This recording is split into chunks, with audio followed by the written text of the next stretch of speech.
Now, Amy, what went on tonight?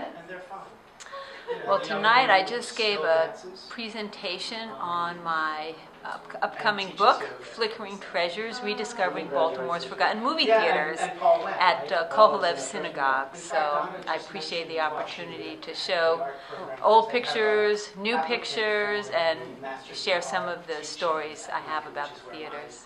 I notice you have a strong passion for this, for remembering these theaters and movie houses. And where did that come from?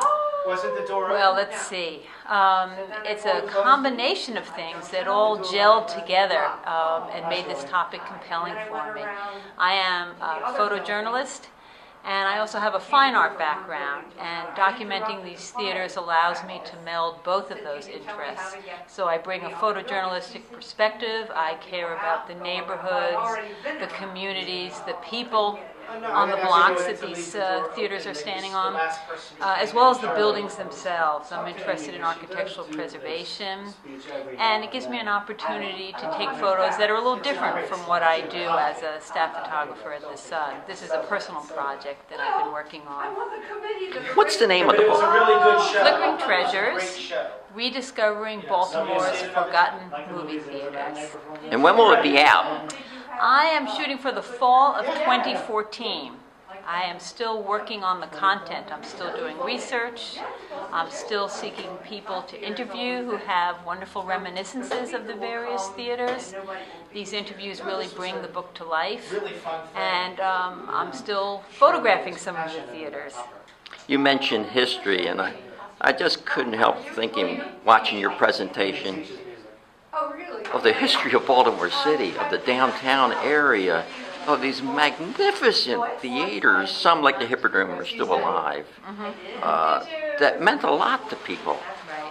And I think the rabbi said the psychic connection to these movie houses, and that rang with the truth. You know, whenever I tell people about this project, their eyes light up. It immediately brings back memories. When I interview people, once they get started, the memories come pouring out, and they're usually startled by how much those memories still resonate. And it really is, movies are a touchstone. And I get such good feedback when I talk about this book and interview people. It's a subject that is really, really special to so many people. It is an emotional subject. Everybody has some pivotal memory, either growing up years, or a movie that changed their lives, or just happy times that were spent in the dark in the movie theater with their friends. Now, Amy, you mentioned this is a work in progress, but you still need help on it. If people want to make a contribution, there's something they can do about that, making this become a reality. Very kind of you to mention that, Bill. I appreciate that. To do a really nice quality photo book, which is what I'm after, with good quality color reproduction, is expensive. And so to do that, I've needed to raise money to produce this book. And I have 70 sponsors now, all people, foundations, folks who care about Baltimore, who care about the cultural legacy of the theaters, who care about the health of the city. I really hope my book will spark a dialogue about how some of these dormant theaters can be revived and used in their communities. And so if folks want to be part of that, I'm glad to have more sponsors. And all they have to do is contact me, either via email, Flickering Treasures, all one word, the two words together, flickeringtreasures@yahoo.com, or they can go to my Facebook page, Flickering Treasures, to find out more information, and can contact me through that. It's a public page. And I have a fiscal sponsor. My partner is the nonprofit Creative Alliance, and they're a great partner. They're in the Patterson Theater, so they're a very appropriate partner for me. And they have an account for Flickering Treasures. And so when people want to support the project, they write a check to Creative Alliance, not to me, and as a result they get a tax deduction for that contribution. And Creative Alliance has an account for the book, and they're holding on to that money until I'm ready to process it and use it to publish the book.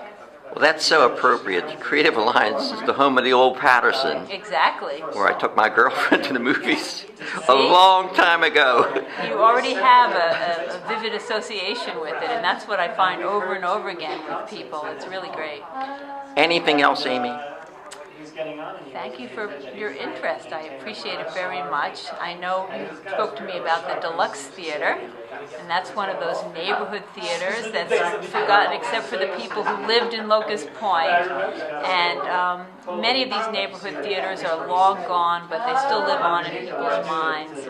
And together, all of these neighborhood theaters present a picture of the city. The book is really a story of Baltimore as seen through the theaters. I think people are going to be really surprised, astounded really, and interested in the final product and what it's going to mean to people in a lot of different ways. I'm looking forward to getting feedback when the book comes out. I'm just hoping if people have good stories to tell or old photos, I'm still looking for old photos of the theaters in their heyday. I'm hoping they contact me now and not after the book is published. Well, there could be a sequel. And people can also reach me through the Baltimore Sun. This is an independent project, not connected to my employer, the Sun, but I can be reached through the photo department of the Sun as well. Okay, thanks so much, Amy, and good luck. Thank you so much. I appreciate it.